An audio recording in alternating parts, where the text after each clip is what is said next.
आज की मूवी एक ऐसे लड़के के बारे में जो सांप को पालता है और वो सांप उसे लड़के को दुश्मनों से बचाता है। सो मूवी की शुरुआत में हमें जियाशु नाम का एक लड़का दिखाया जाता है जो खुद को कुछ लोगों के बीच में पाता है जो उसके चारों ओर नाच रहे थे। जियाशु सोचता है कि क्या हो रहा है, तभी एक विशाल सांप पहाड़ से नीचे रेंगता हुआ जियाशु की ओर बढ़ता है।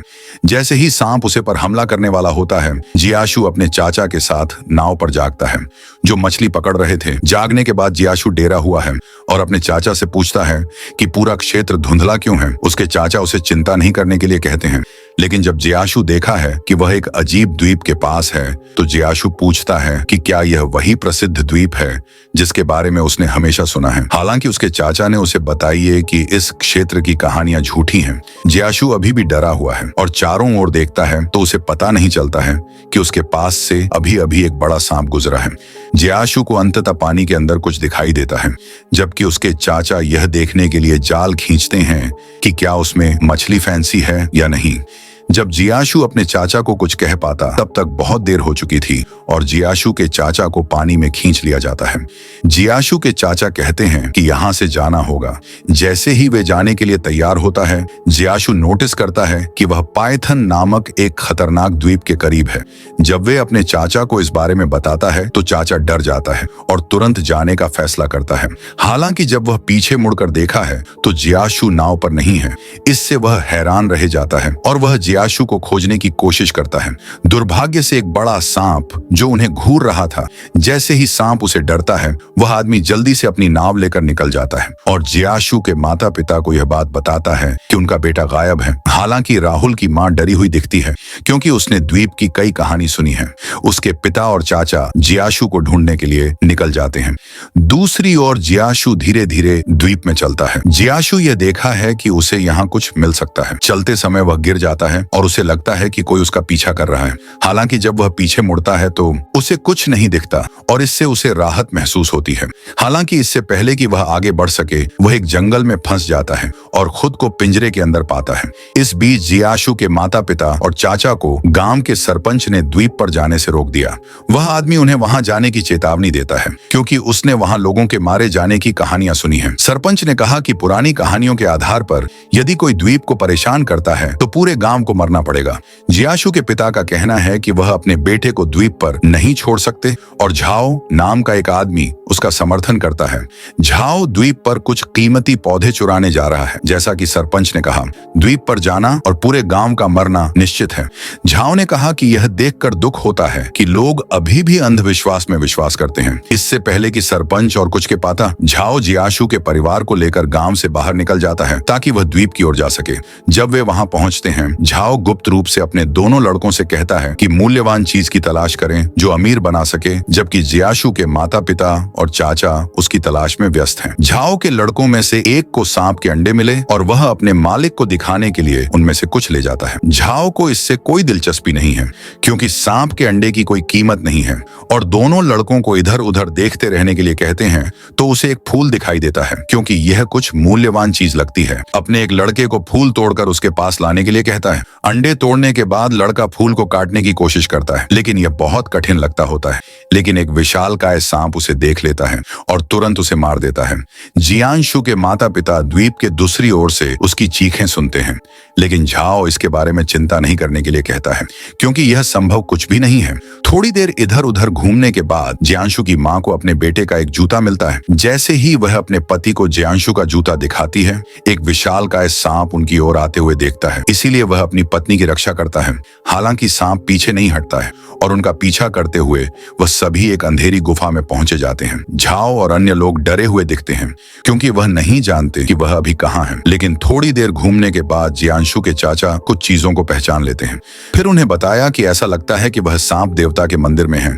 इससे जियाशु के माता पिता डर जाते हैं क्योंकि पुरानी कहानियों के अनुसार सांप देवता हमेशा उन लोगों को मार देते हैं जो उनके मंदिर में घुस जाता है।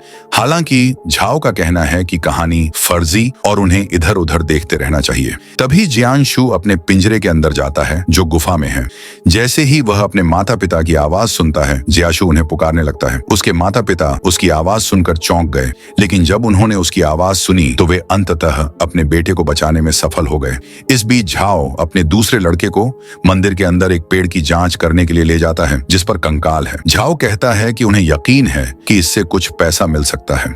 हालांकि झाओ और लड़का पेड़ को छुपाते कंकालों में से सांप निकल आते हैं। झाओ तुरंत भाग जाता है, लेकिन पता चलता है कि सांपों ने अब मंदिर को घेर लिया है। वह सोचते हैं कि आगे क्या करना है। झाओ को गुफा के शीर्ष पर एक छेद दिखाता है, इसीलिए वह दूसरों से कहता है कि उन्हें यहाँ से भाग निकलने की जरूरत है। इसके बाद वे सुरक्षा स्थान पर पहुंचने के लिए ऊपर चढ़ना शुरू करते थे। दुर्भाग्य से झाओ नीचे गिर जाता है, लेकिन इससे पहले कि सांप उस तक पहुंचे, वे अपने लड़के को नीचे फेंक देता है ताकि वह ऊपर चढ़ सके। इससे झाओ का लड़का फंस जाता है और भले ही जियांशु के माता पिता अभी भी उसे बचा सकते हैं, लेकिन वे अपने बेटे को तभी खींचते हैं जब वह चुपके से एक सांप का अंडा उठा लेता है। इसके साथ ही सांप झाओ के लड़के को मार देते हैं, जबकि अन्य भाग जाते हैं। जब वे बाहर निकलते हैं तो जियांशु के पिता सांपों को परेशान करने के लिए झाओ को दोषी ठहराते हैं, लेकिन झाओ का कहना है कि इससे उसका कोई लेना देना नहीं बजाए। वह उल्टा जियांशु के माता पिता को ही दूसरे लड़के की मौत का दोषी ठहराता है। इससे पहले कि जियांशु के माता पिता कुछ कहें, झाओ ने कहा कि अगर उन्होंने अपनी जमीन नहीं दी तो वह गांव वालों को बता देगा कि दोनों लड़कों की मौत की वजह जियांशु के माता पिता और चाचा हैं। जियांशु के चाचा तुरंत अपने भाई से उसे जमीन नहीं देने का कहता है और उसकी पत्नी भी कहती है कि यह उनकी जमीन बर्बाद कर देगा। जैसे ही जियांशु के पिता झाओ से बहस करते हैं, उनकी पत्नी अचानक बेहोश हो जाती है। झाओ का कहना है कि यह केवल नाटक कर रहे हैं, लेकिन वह भी बेहोश हो जाता है और जियांशु के चाचा को पता चलता है कि उन्हें सांपों ने काट लिया। इसके बाद जियांशु के पिता और चाचा मदद के लिए गांव लौट आते हैं। जब वे वहां पहुंचते हैं तो झाओ अभी भी ठीक दिखता है, लेकिन जियांशु की मां बहुत कमजोर दिखती है। थोड़ी देर बाद ग्रामीणों में से एक उनसे मिलने के लिए दौड़ता है और कहता है कि गांव में सांप आ गए जो गांव के लोगों को मार रहे हैं। तब बूढ़ा सरपंच दुखी होता है और कहता है कि वे उसकी चेतावनी सुनने से इनकार कर रहे थे। जैसे ही सांपों के आक्रमण के लिए दोषी उन्हें ठहराता है, जियांशु के पिता कुछ गांव वालों के साथ बाहर जाते हैं ताकि वे सांपों से अपने गांव की रक्षा कर सकें। सबके चले जाने के बाद जियांशु अपनी मां के साथ कमरे में अकेला रह जाते हैं। फिर वह जियांशु को एक हार देती है और उसे हमेशा दयालु रहने के लिए कहती है। जैसे ही वे बोलना जारी रखने के लिए संघर्ष करती हैं, वह अचानक मर जाती है और जियांशु इससे तबाह हो जाता है। कुछ महीना बाद जियांशु ने देखा कि पाइथन द्वीप से उसने जो सांप का अंडा लिया था उसमें से बच्चा निकल आया है। जियांशु डरा हुआ दिखता है, लेकिन अंततः सांप हानि रहित निकलता है। फिर जियांशु उसे अपना पालतू बना लेता है। वह सांप से द्वीप पर अशांति फैलाने और अंडे लाने के लिए माफी मांगता है। कुछ दिनों बाद जियांशु के पिता उसे अजगर से बात करते हुए देख लेते हैं। वह आदमी डरा हुआ दिखता है और जियांशु से कहता है कि वह सांप को सौंप दे ताकि उसे मार सके। हालांकि जियांशु भाग जाता है और सांप को नदी किनारे पर ले जाता है ताकि सांप द्वीप पर जा सके। गांव वाले भी जियांशु को पकड़ने के लिए इकट्ठा हो जाते हैं। सांप नदी में चला जाता है। वर्षों बाद जियांशु अब एक वयस्क है जो शहर में एक प्रयोगशाला वैज्ञानिक के रूप में काम करता है। जब वे काम पर था तो उसे अपने चाचा का फोन आया, जिन्होंने बताया कि गांव वाले लंबे समय से परेशान हैं।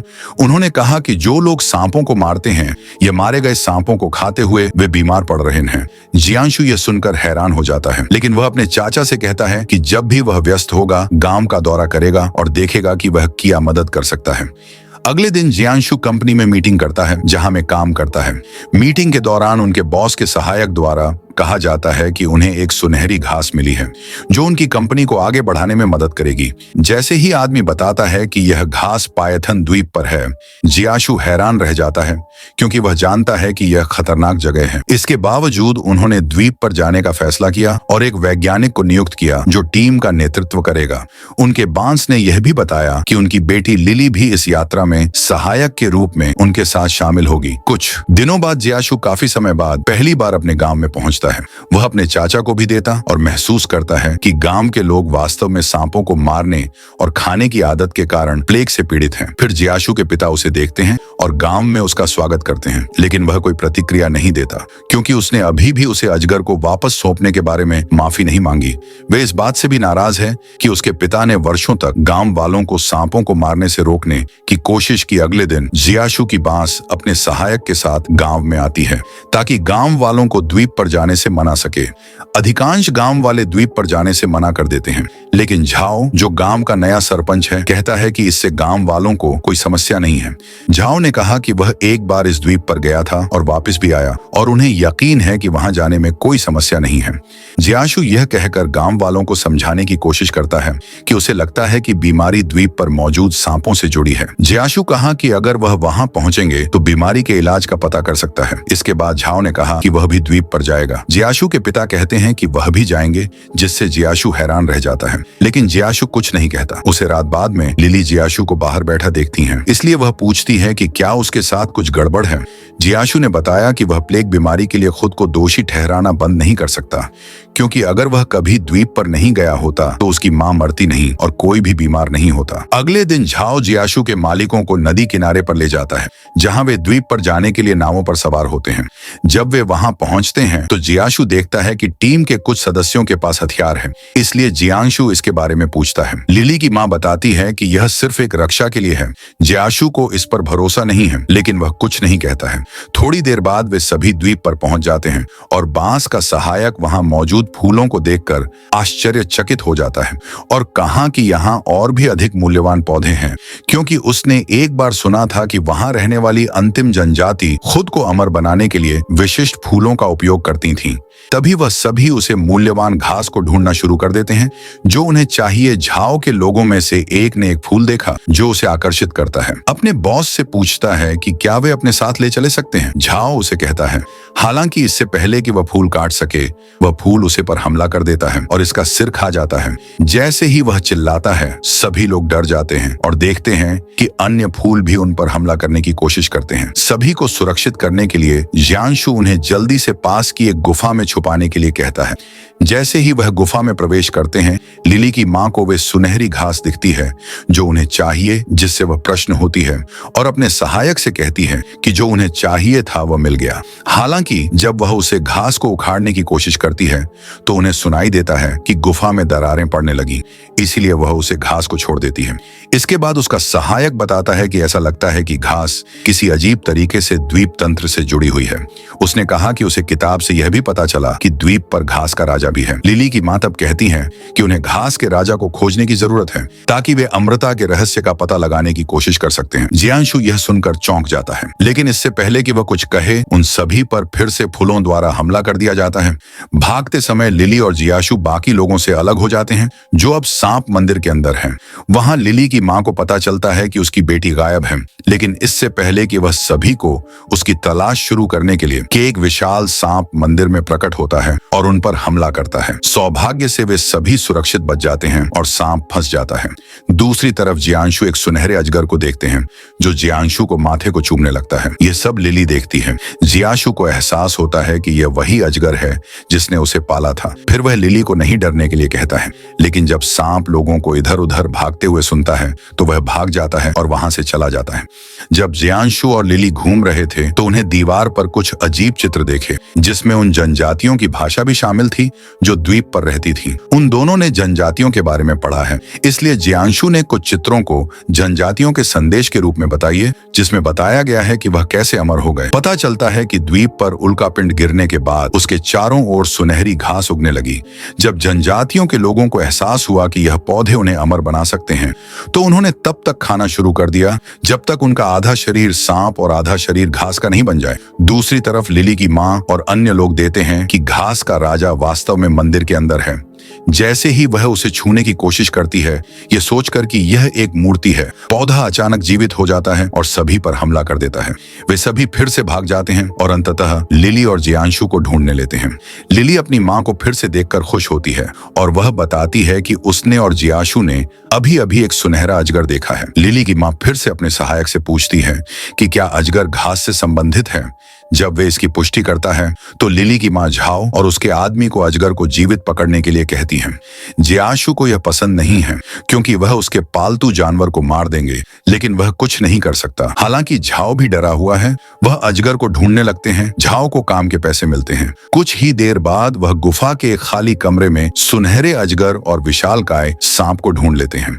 लिली फिर अपनी माँ से इस मिशन को रद्द करने की विनती करती क्योंकि यह बहुत खतरनाक है, लेकिन इस पर उसे थप्पड़ पड़ती है। उसकी माँ यह भी कहती है कि भले ही घास ने द्वीप के शुरुआती निवासियों को सांपों और घासों में बदल दिया, लेकिन उसे इससे बचने के लिए एक रणनीति बनाती होगी ताकि वे बिना किसी नुकसान के अमर हो सके। तभी झाओ और उसके आदमी सांपों पर हमला करते हैं, लेकिन सुनहरे अजगर को गोली लगने से पहले जियांशु उसका बचाव करता है। जैसे ही वह भागता है, जियाशु को अचानक विशालकाय सांप द्वारा काट लिया जाता है, जिससे यह एहसास नहीं होता कि वह दुश्मन नहीं है। मारे जाने से पहले जियांशु के पिता उसे तुरंत बचा लेते हैं। फिर वह झाओ से कहता है कि उन्हें गांव जाना चाहिए जिससे जियांशु को अच्छा इलाज मिल सके।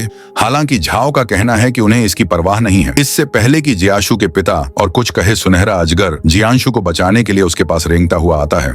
हालांकि लिली झाओ से सांप को चोट न पहुंचने को कहती है, फिर भी वह उसे नीचे गिरा देता है क्योंकि उसे केवल पैसों के परवाह जो उसे दिए जाएंगे।